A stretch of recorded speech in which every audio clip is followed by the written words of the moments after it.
Hey guys, it's me. I'm back. Well, I'm unfortunately finishing up my adventure here in Cairns, and I thought now would be a good time to update you all on how it went. So, if you're like my mom, you're probably like, Cairns, what is this? Well, it's pronounced Cairns, but it's spelt like Cairns, so it's Cairns. So, Cairns is the gateway to the Great Barrier Reef, which is the whole reason why I'm up here in the first place. If you have watched my vlogs, you'll know that scuba diving in the Great Barrier Reef is one of my top 3 things that I need to do in Australia while I'm here. So I finally checked one off of that list, soon to be checking off some more, but we'll save that for a different vlog. So I just wanted to give an update on how my time in Cairns went. So it started off a little bumpy because Friday night before I was supposed to leave, I was packing, getting ready, and I got an email saying my flight was canceled because of engineering problems, which, given my track record with airlines, I probably should have guessed that something was going to happen like that. But thankfully I was able to get on the next flight, and it actually worked out better because I was able to check right into my hostel, get situated, and go explore right away. So that was actually really perfect. So got on my flight. Probably the weirdest thing about the flight was that it felt like I was going back home. So as soon as I could see land, I had to remember that it was still in Australia and not in like Minnesota or somewhere like that. So that was very different, but what can you do? I'll be home soon enough. Anyway, so my first day here, I got in probably about 2 p.m. So didn't get to do too much exploring, but I went to the central station, which is like the main transit area. So I did that, kind of explored that shopping center, found some dinner. Really just walked around, didn't really do much. The next day was scuba diving, so I wanted to make sure I had all rested up, ready to go. So I went to bed early because it was an early morning. I had to be at the check-in for scuba diving at 7:30 a.m., which thankfully wasn't a far walk from the hostel, but still an early morning for somebody that hates mornings. But I was super excited, so I woke up, got ready, went to the check-in desk down at the marina, and met my boat to go scuba diving. So hopped right on. They fed us morning teas, so there was tea and coffee and some pastries, like little Danishes, cinnamon rolls. Had to fill out some waivers and health forms, but that's kind of given when you're going to be underwater. But that was super exciting. So once the boat started getting going, they just introduced themselves, went over some safety things.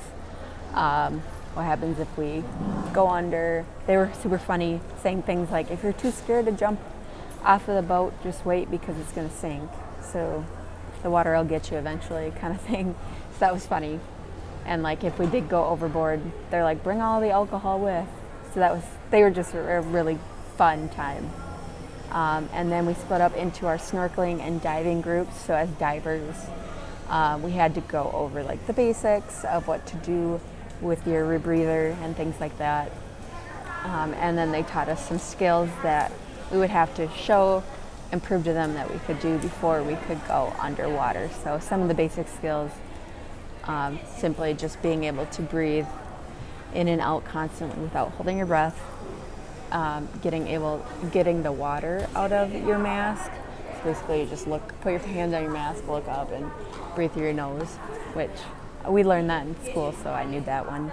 As well as stabilizing your ears, or equalizing your ears, because when you're underwater, pressurizing happens and all that sciencey stuff. But basically just like holding your nose, letting your ears pop, and then other ways if that doesn't work, they kind of taught us.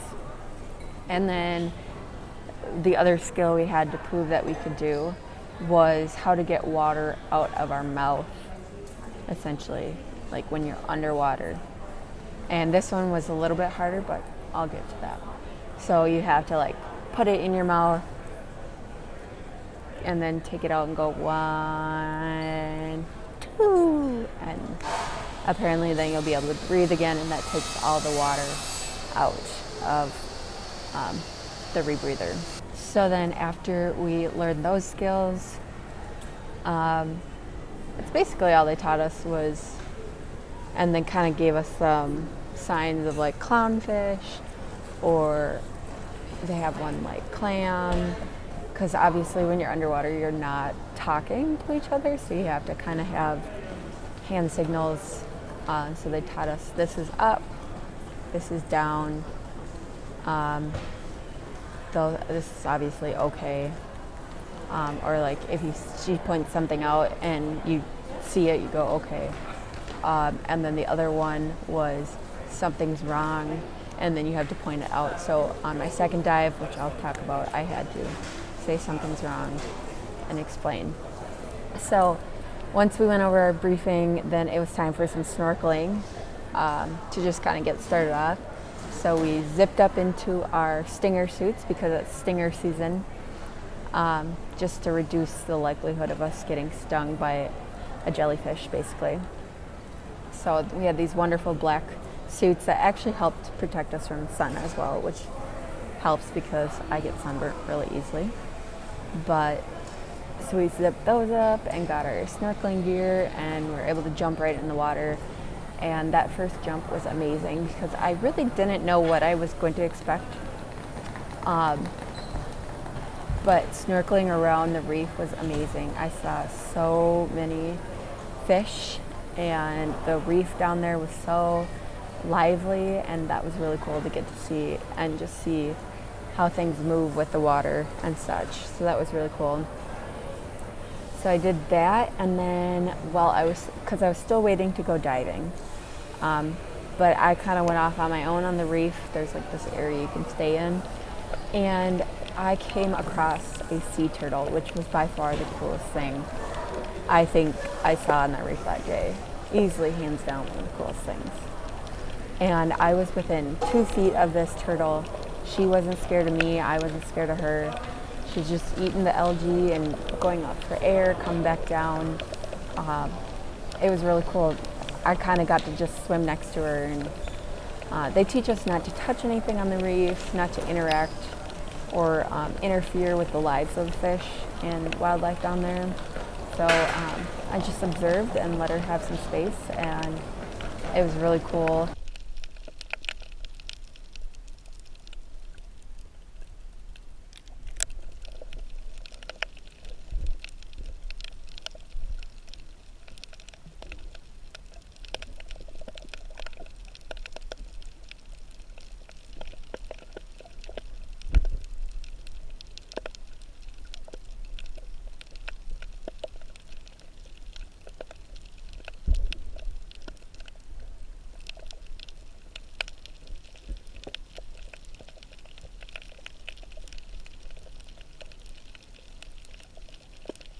So after seeing the sea turtle, then it was time for me to finally go diving. So I went up on the deck.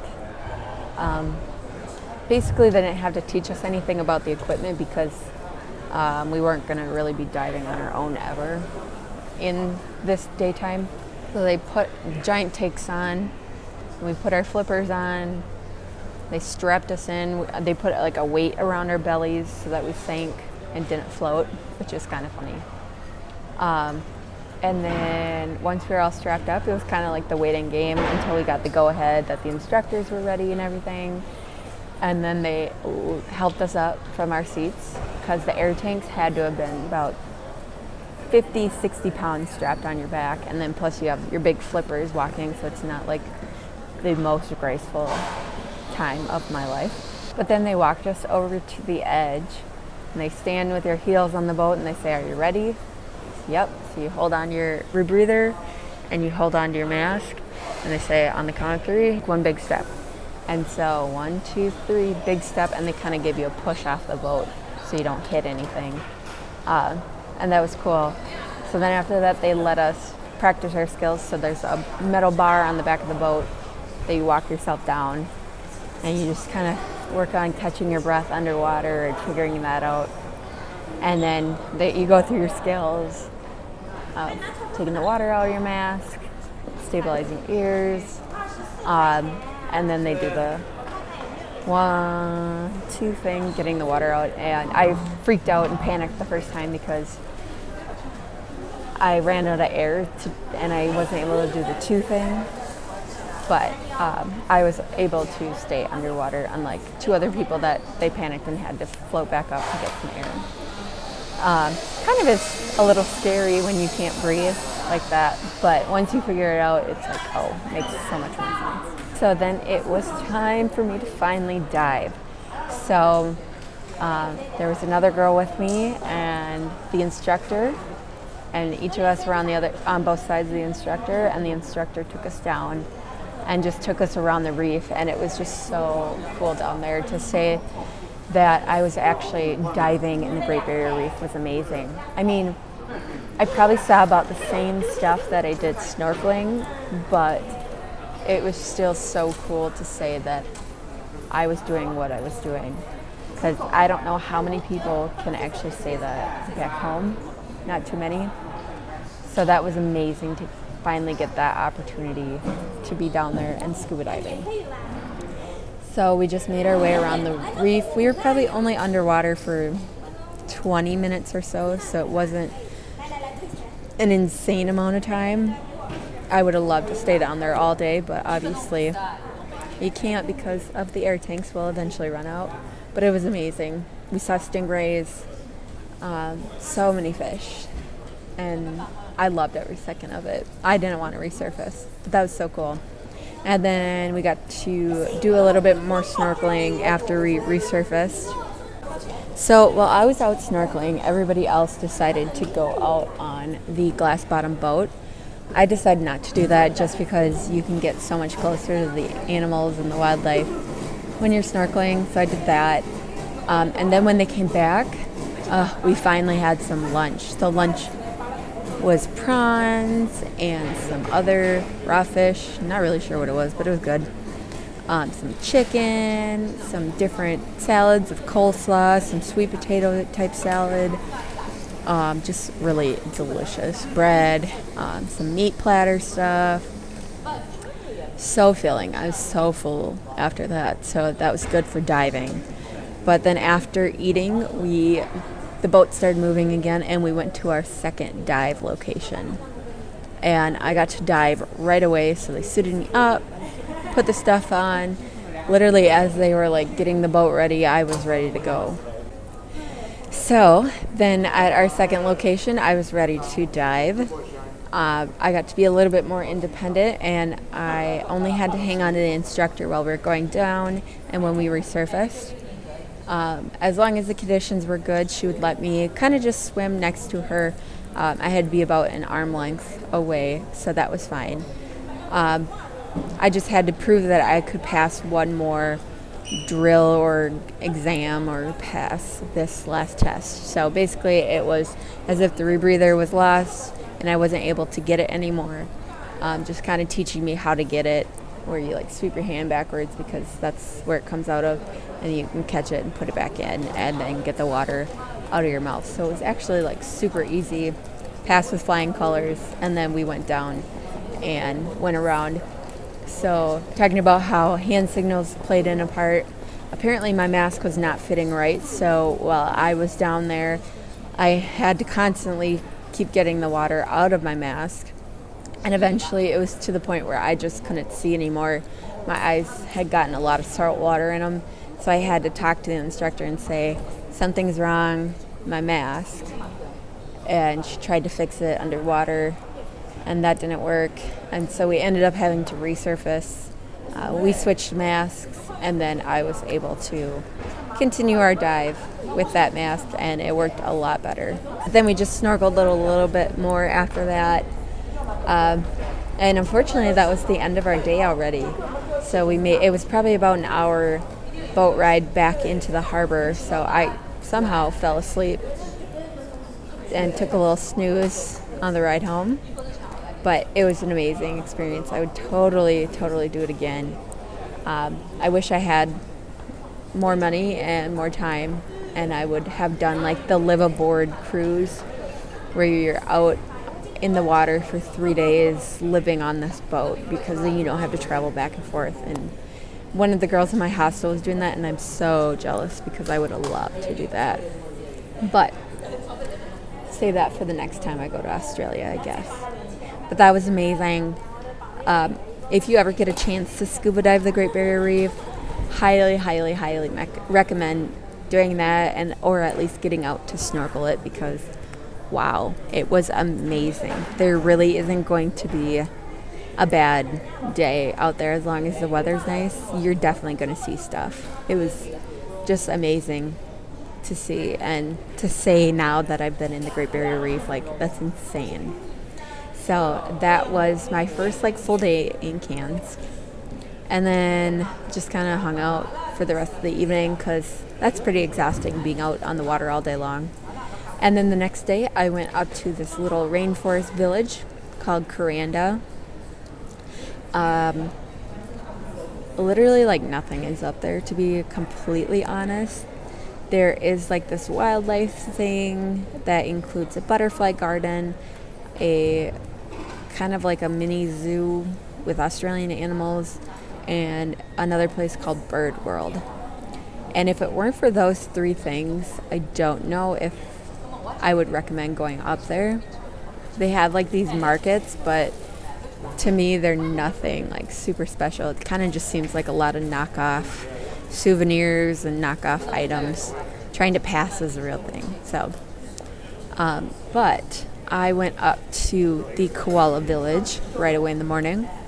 I finally got to hold a koala for $24 more.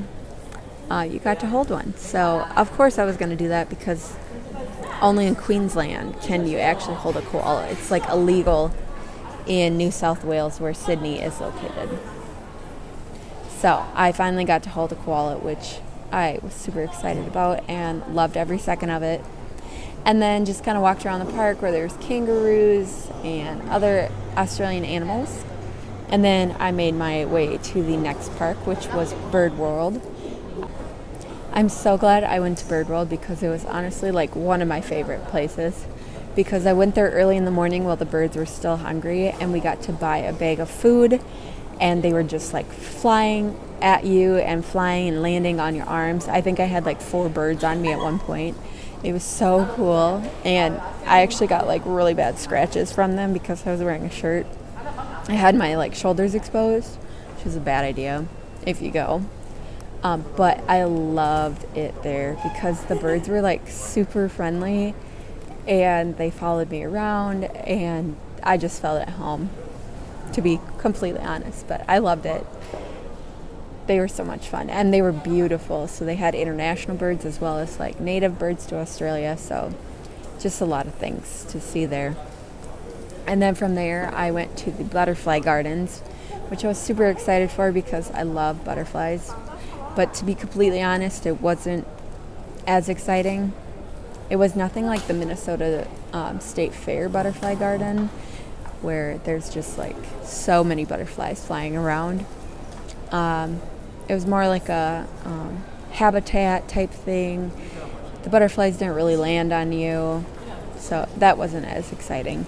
But it was really cool to see how they collect the eggs and how they sustain the lifestyle there and keep kind of doing their own breeding program for the butterflies. So that was kind of cool to see.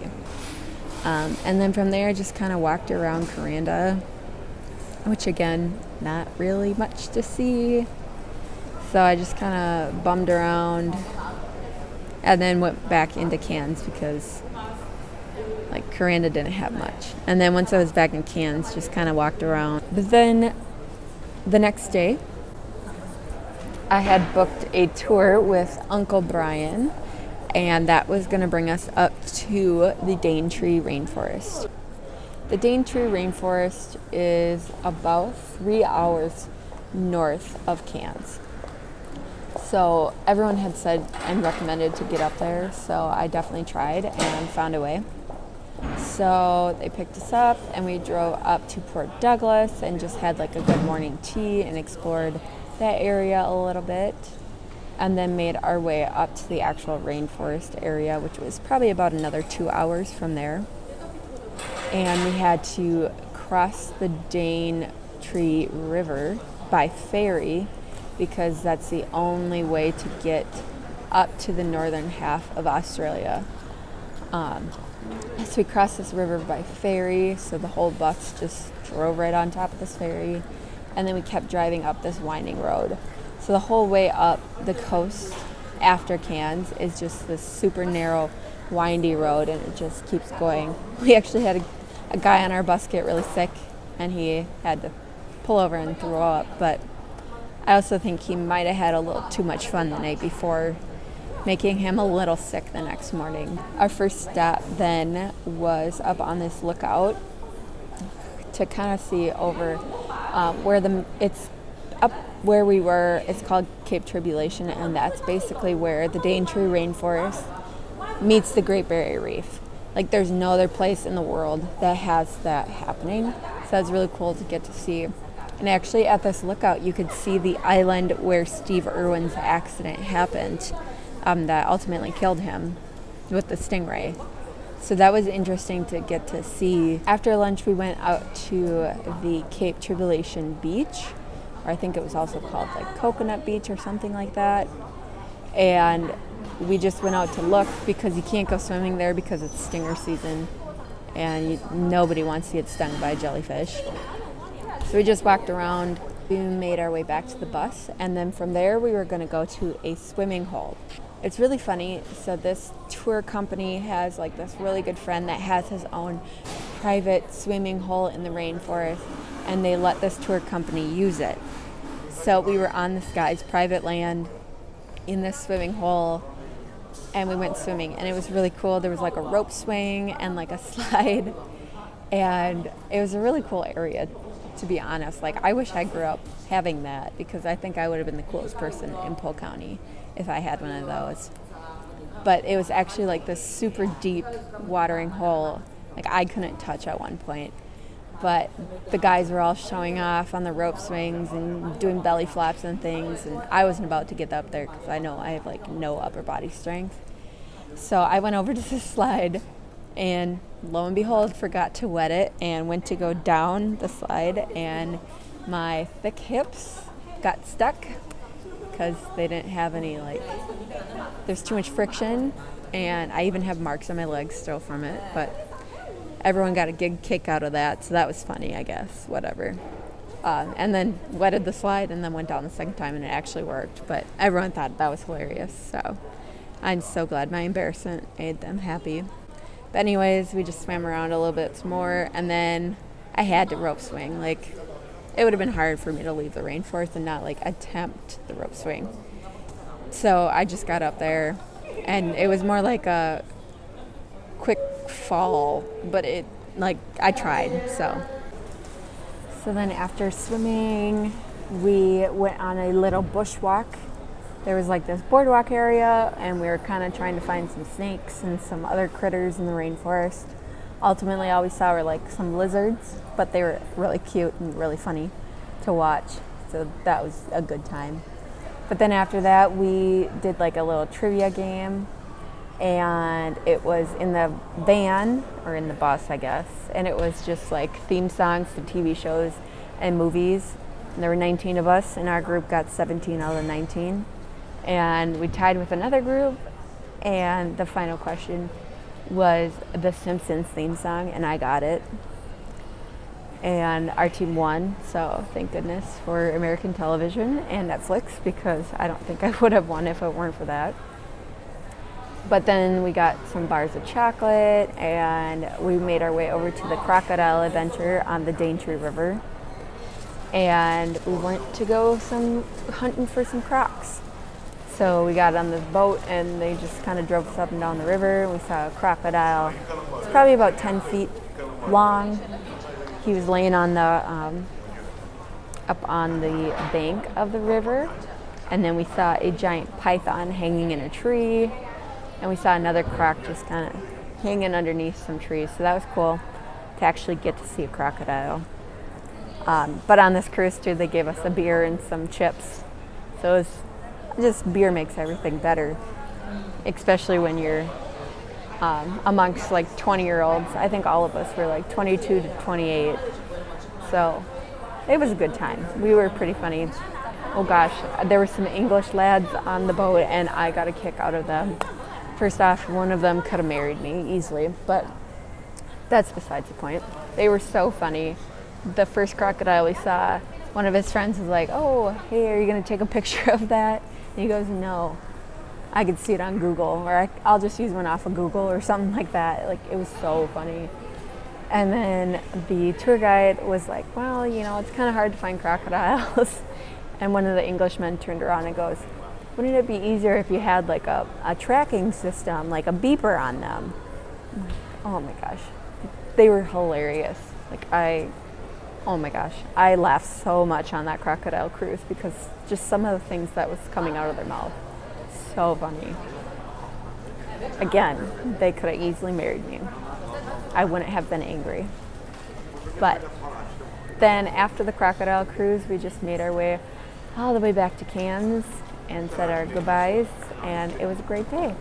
Just kind of hung out then, figured out what I was going to do the next day, and then today was my last day in Cairns. And it was probably the most uneventful day because the weather was very icky. It was very rainy. We are in the tropics, so it's pretty given that at some point it was going to rain. So it started raining and I was thinking about going to a waterfall or going to a beach, but wasn't really up for spending the money on an Uber or anything like that. So I went to Central Station, which is where all the shops are again. And thankfully they had a movie theater, and it's Tuesday, so they have good deals on movies. So